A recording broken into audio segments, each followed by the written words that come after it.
Hello and welcome to the Empower Half Hour. As always, I am Bradley W. Skinner. Let's bring my other co-hosts in here and get them on in and let's get this episode started today. Darren, how are you doing today? I am doing great. Bradley, Darren Peppard coming to you from the worldwide headquarters of Road to Awesome right here in Grant County, Colorado. And Frank Roneski from Southern New Jersey. Woo-hoo. Thank you. Thank you very much. Outstanding. How are you, fellas? How's everything going today? Good. Man. Getting ready to jump right back into the school year. I can't believe how fast the summer has flown by. Whew. Yeah, I was thinking about that yesterday. You know, it's crazy to think we're already into the first week of August. It just seems like as quickly as the summer got here, it just disappeared right in front of us. So it did. Just pretty crazy. I know you go back to school next week, Frank. When do you start up your classes at the university? In New Jersey, no public school starts until after Labor Day. Oh, that's so teachers come in and out, et cetera. But all the public schools, nope. Even same with public universities, which is where I teach. So that's when we'll start. But I'm fired up. I can start right now, guys. Wow. Absolutely. Right on. Yeah, there's schools starting all across the country right now. Bradley, you just popped Melissa Wright's hello on there just a minute ago. She was saying last night she's got like 26 more days, but in Canada, I think they just finished. It seems like it, yeah. Yeah. I think it was at the end of June, but it really seems like, that's how quick the summer's gone that Melissa was just finishing up. So yeah, outstanding. Well, I'll tell you this, if you're getting ready to start up your school year, and you've got elementary students, boy, one of the people that you really need to know is our guest on the show today. Not only an amazing children's author, but also just an outstanding educator and somebody who does a phenomenal job of bringing his messages to schools. So let's get Dennis Matthew in here and let's get this episode started. Dennis, thank you so much for joining us on the Empower Half Hour. What up? I am in Oklahoma City. Dennis Matthew here. Thank you so much, guys, for having me on. Huge honor. I was like, Darren really wants me on the show. He texted me when you texted me the other day. So that's definitely another notch in my belt. I'm going to be bragging about. So thank you, guys, and Frank, it's great to meet you as well. Nice to see you. I missed you pregame. I apologize for that. I was doing some serious vacuuming. It's all good, and I've known I'm a vacuumer from way back. It's all good, and I've known Bradley for a little bit, so good to see familiar and new faces.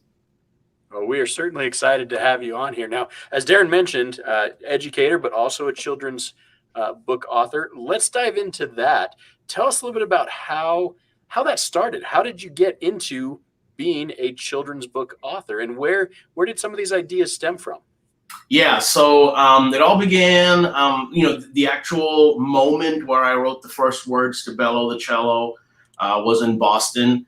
Right there. But, many like smaller events kind of led up to it. So I'll kind of go back to 2007 when I graduated with my bachelor's and master's in speech pathology. So I'm a speech therapist. I'm going into my 15th year of working in elementary schools, being a speech pathologist. So when I got my degree in 2007 from the University of Central Oklahoma, I student taught, went on to have a full-time job with the Mustang Public Schools, Mustang School District. The very first school that I student taught in was Mustang Creek Elementary. And it was just a magical place to be an educator.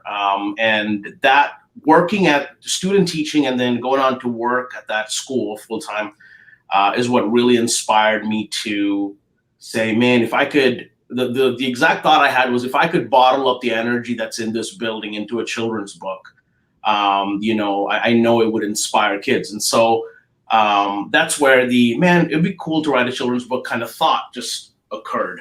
That was the very first germination point, inception point, if you will, of, hey, let's write a children's book. But then fast forward 10 years, a decade goes by, 2017, I'm in Boston.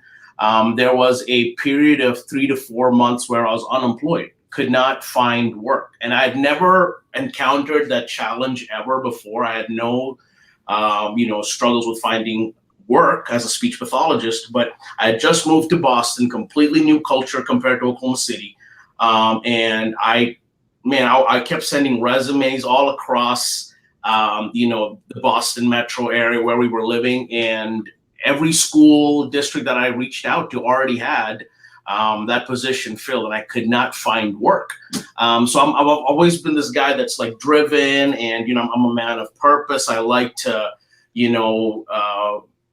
I like to accomplish something. I want to always say that I want my life to mean something. I want to accomplish something. I want to make a difference. So being that guy, it was very, unsatisfying, so to speak, for days just to wake up and not have anything to do, not have work. And so it was from a place of, I've got to do, find something to keep myself busy, find something to keep myself productive. That I was like, well, Dennis, you had that idea of, writing a children's book back in the day when you first came out of college. Let's dig into that. Let's just, who knows if it'll become something, but let's just try. And so I had the idea back in college about this little cello going to school, has a tough first day. He struggles finding his song, and eventually he does. That was the whole concept of the book. That was back when I was student teaching. Fast forward 2017, I crack open my laptop, pull up a Word document, and actually start writing the first words. Well, when the manuscript was ready, the rough draft of it was ready, I didn't know what the next steps were. So keep in mind, I'm unemployed. I've got a laptop with a story done. I have no idea what to do next. I've got no background in writing. I'm not connected to educators. I'm not connected to publishers, nothing. But desperation and urgency drove me, right? So I literally opened up went to google.com, and I knew I needed a writing coach. So I was like, writing coach into google.com, right? In the search bar or whatever. And the first link that popped up was a company called Write by Night, based out of New York City. And they're in the business of coaching aspiring authors. I saw a number, just picked up my phone and just called the number that I saw. So it was just that, plain and simple. And a lady by the name of Justine answered, and she was like, "This is Justine. Can I help you?" And I was like, "This call is, probably comes across so random, but my name is Dennis Matthew. I'm a speech therapist in Boston." Gave her the spiel. I have a manuscript for a children's author, but no background in writing. Can one of you guys help me? And she was like, "Sure. Let me pair you up with a writing coach." It just, the dominoes just started falling into place, so to speak, with very minimal effort on my part. I was just being faithful to the moment, faithful to the next thing that I can do, right? So she connects me with my buddy, Nick Courtwright. He takes me on as a coach. He looks at my manuscript for Bello the Cello, polishes it up, and he was like, "This story's ready to be put out into the world." And Nick was like, "Now you can go look for a publisher, or I am actually launching my new publishing company. Would you be interested in working with me?" And I was like, "Sure." So next thing you know, Bello the Cello is, December of 2018 is when it went live. Okay, so I was like, all right, now I have a book live. What do I do next? I knew I was always good at just knocking on doors, so to speak, and just going up to people, and just saying, "I have a product, will you buy it?" I've always been good at that. And so my circle of influence, all I had were educators, right? I literally, because I was starting from scratch, I didn't have any connections. I had to start everything from floor one, so to speak. I started using Twitter, Instagram, Facebook, and just started reaching out to educators. And so long story short, it's been 2.5 years. I've reached thousands of educators now.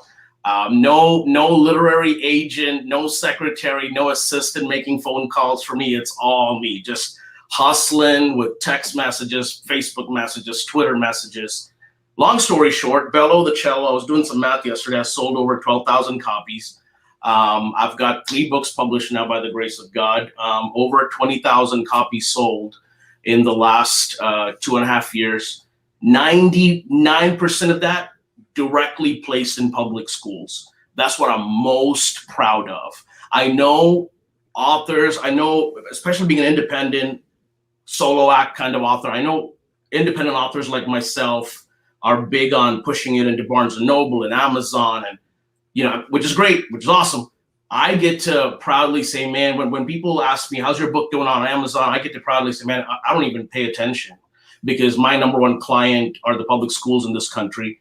And I deal with superintendents, principals, librarians directly, right? So conversations with educators is what I get to do every day. Back in 2017, if you had told me, hey, little speech therapist, one day you're going to have this network that you just built from scratch, I would have told you, but I don't know anybody, right? And so it was just a get to work, like you have a desire, you have a dream, just get after it and just kind of be faithful to each moment that presents itself in front of you and just see what happens, right? Over the course of these last 2.5 years, I'm lucky to say that by the grace of God, I've only received very few no's, which blows my mind away, because I honestly did not believe that I had a gem in Bello the Cello, but people that read it are like, oh my gosh, this book is amazing. And I can't believe it that I get that feedback. And the journey continues. So all that to say to educators who are aspiring authors out there, you never know what you have. You don't know what's in your hands in terms of a story or a manuscript till you take that risk, take the leap, and see where things go, right? So yeah, I'm just a believer in casting a net so wide and just waiting to see what hits. And I'm big on follow-up, so I just follow up on leads and just keep working. I know that was a lot, but I kind of wanted to give you just a backstory there. So let me ask, why cello? Okay, great question. So I'll go back into my childhood a little bit. When I'm asked, right, when students and educators ask me, Dennis, what's your mission as an author? I've got a two-pronged answer to that. When a student asks me, what's your mission as an author? I always say I write to the underdog in the classroom. All right. The kid that feels like, man, I don't think I'll survive, or I don't think I'll be able to hang with this pack, right? Of 25 kids in the classroom, I feel like I'm the one that does not have a gift, a song, a purpose, who comes from a broken home, or who really has to work hard at academics. My mission as an author is to reach that kid. Why? Because I was that kid in the classroom. You talk about deficits or weaknesses in social skills. You talk about academic struggles. You talk about physical health struggles. I had it all, right? And so, fast forward to 2007, when I had this aha moment of, man, you should write a children's book. That happening in my life went along with another thing that happened in my life, which was I was at a church gathering with a bunch of young people.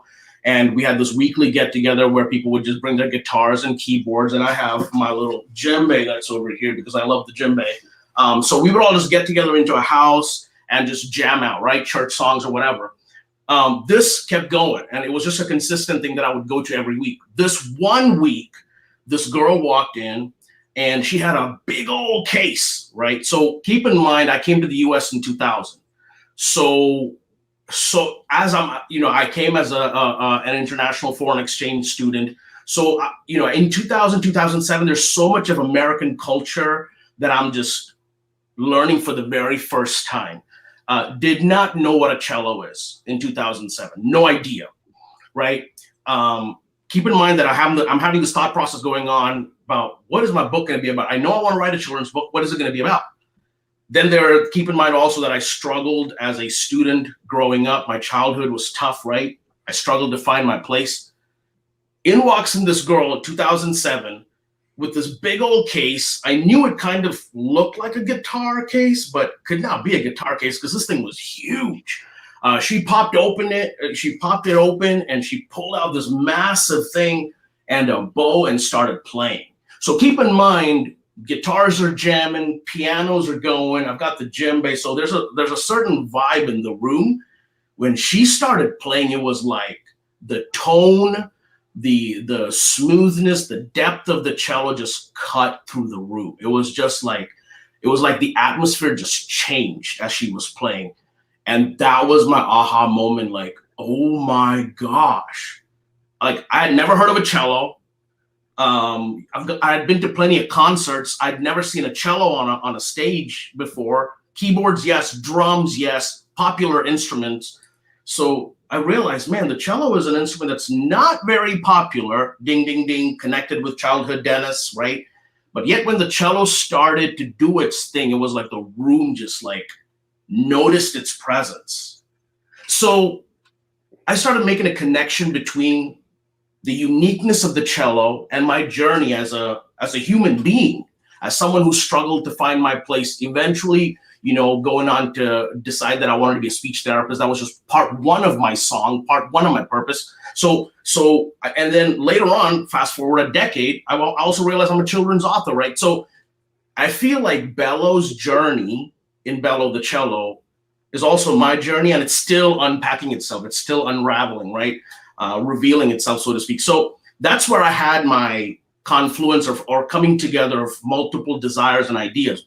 One part of me saying, let's write a children's book.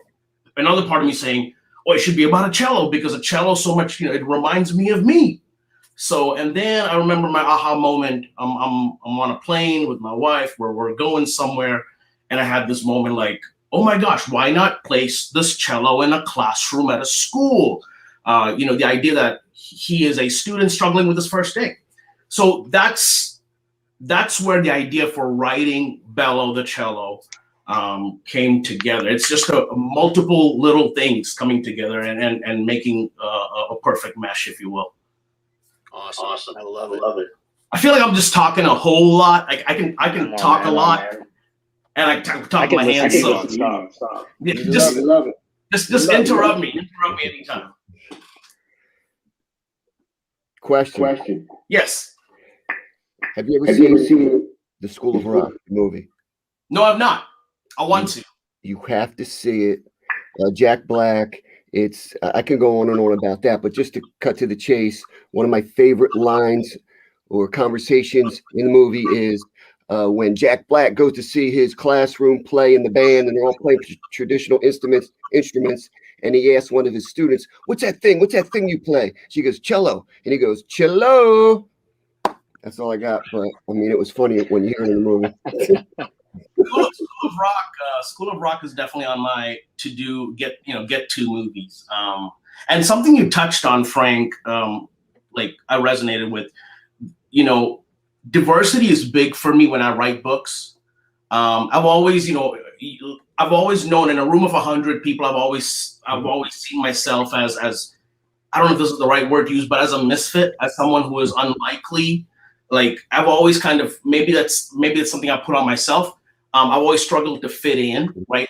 So, but in many walks of my life, I've eventually found my place, whether it's an educator, whether it's as a husband, a father, even though finding my place has taken time. So along those lines, when I write books, whether it's a book about musical instruments, whether it's my wild first day of school, where there's just a bunch of animals coming together, it's very important for me to put an eclectic, diverse cast in my books to communicate to kids. Diversity is big. You're going to find people who are very different from you, different backgrounds, different upbringings, different culture, heritage, whatever.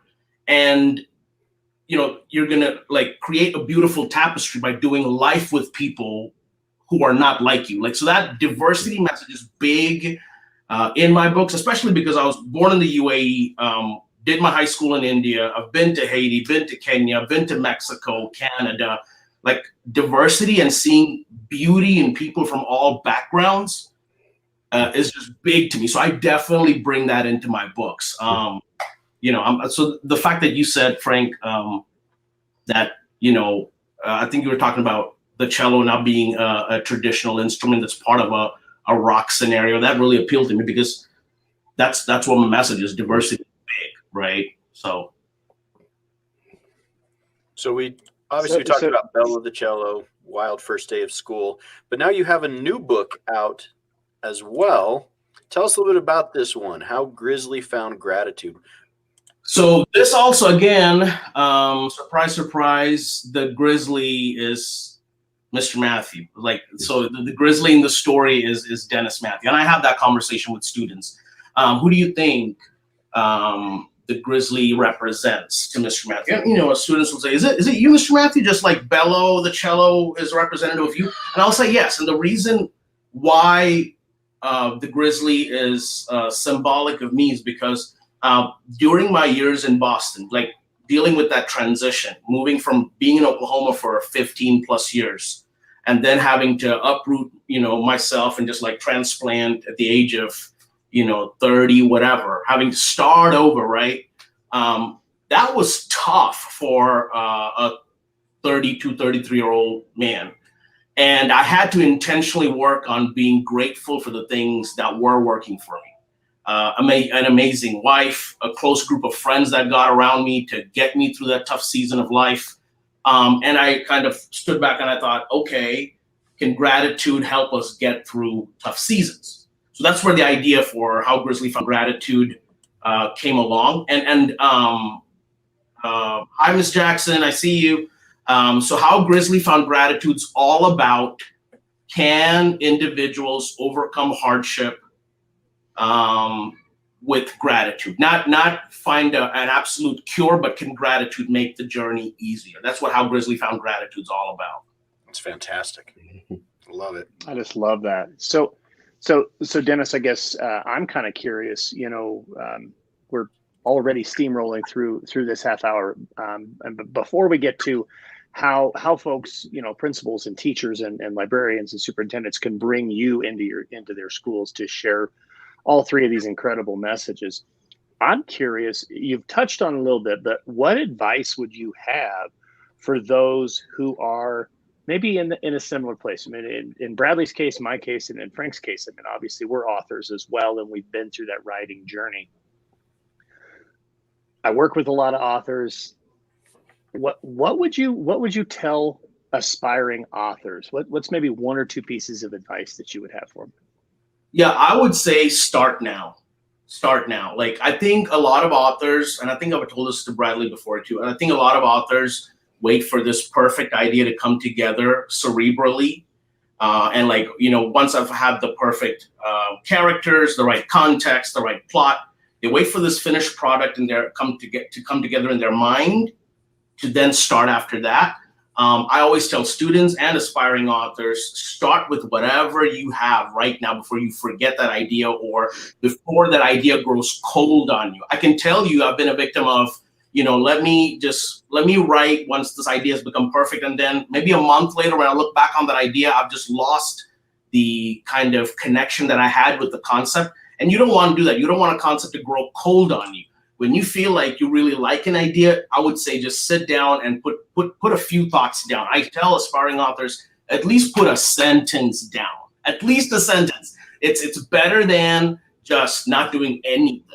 And I also tell students, all three of my books, I've had to go back and revise multiple times. And so that process is, you know, I mean, it drives me nuts, but that is the process of putting a good product out there. I always tell, you know, aspiring authors, start right now with whatever you have, and then the product that is meant to come out to the world will reveal itself if you are open to the process of revision, right? If you have good editors, if you have good publishers, they will do and if they're doing their due diligence, they will make sure that your product is refined, but don't just like stall and wait for this amazing aha moment to come to you and then start writing. That's tip number one. Tip number two, which has been a huge blessing to me, is I have a group of teachers who are currently working in public schools, in elementary schools. They're librarians, they're principals, they're kindergarten, first, second grade teachers. I have a circle that I've sworn to secrecy. They're the first ones that always get to see my raw manuscripts. So as the stories are evolving, they get to see it and give me good, honest feedback. So even before the manuscript gets to the editor, my teachers get to give me good feedback to make that manuscript ready for the classroom. So if an aspiring author out there is wanting to reach schools, I would say have a close group of teachers that you can trust, you can kind of give sneak peeks to, you know, of your manuscript so they can kind of give you good feedback because they can get that manuscript ready for the classroom, so to speak. Great advice. Love it. Outstanding. So how as as superintendents, principals, teachers, and librarians are watching this, either the live feed or they're watching the replay, how do they go about getting Dennis in their schools? How do they go about getting these three incredible stories, these amazing messages, in the hands of their students? Yeah, so placing books in the hands of children is just a big mission for me. It's what drives me. My website is a great place for educators to find me, booksbydennis.com. There's a contact form that you can fill out that will directly come to me. But by all means, feel free to reach out to me through social media. So Twitter, Facebook, Instagram just direct messaging me is a great way to get a hold of me right away. So on Twitter, my handle is @StoriesByDennis. On Instagram, I am BooksByDennis.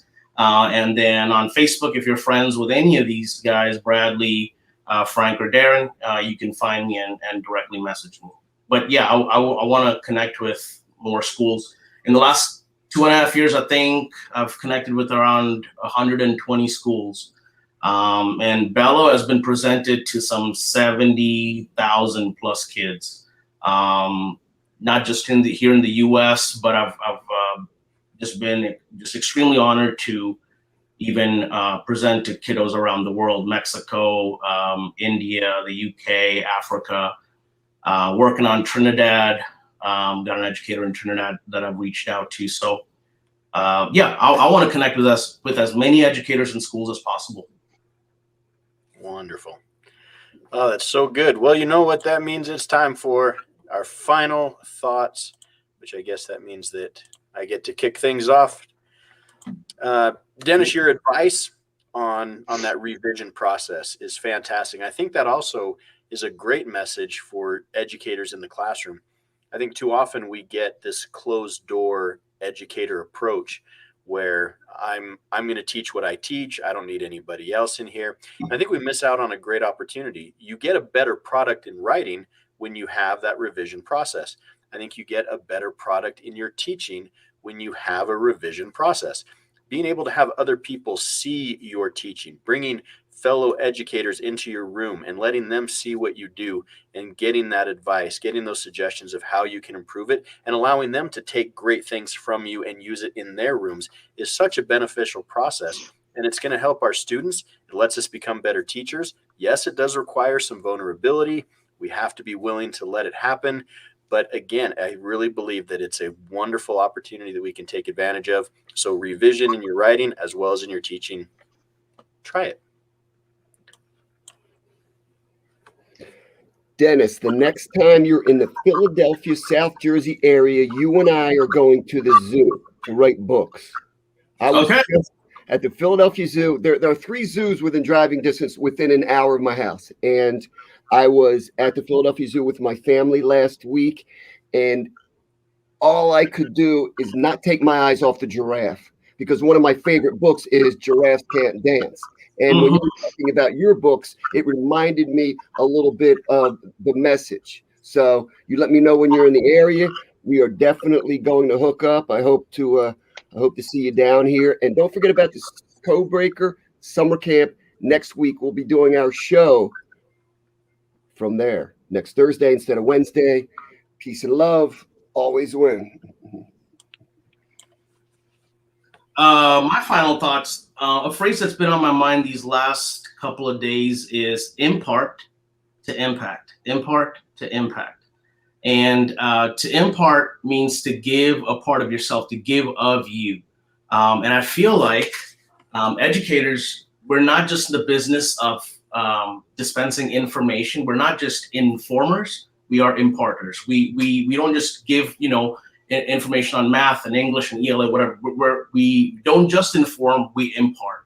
And so in order to impart, right, which means to give of yourself, you and I as educators, we need to be in a healthy, good place. I know self-care has been a big drum that's being beaten this summer. Self-care is absolutely important. For us to be able to give our very best to our children, to our students, is very important for us to take care of ourselves first, whether it's family, being a husband, whatever. So give the very best of yourself is my advice to make an impact. And the only way we're able to give the very best of ourselves is if we look in, like Bradley said, take the time to be vulnerable and take care of our physical health, our mental health, all of that good stuff. Yeah, that's outstanding. Whew, you guys took a lot of the stuff I wanted to run with, so I'm going to go here. I'll use a word that I'll credit Hamish Brewer with, which is relentless. When you have a passion, when you have a desire, when you have something you want to accomplish, be relentless in pursuing just that. Dennis today absolutely shares a powerful message about having a passion and something that he truly cares about, a mission that he is on, and he is not going to stop. Not only that, he's not ever finished. And by that, I mean, we continue to evolve, we continue to grow, we continue to get better each and every single day because we are relentless. Dennis, thank you a million times over for your message today, for being a part of the show, being part of just being part of our sphere, man. I greatly appreciate you. I hope everybody has a road to awesome week. Thank you, guys.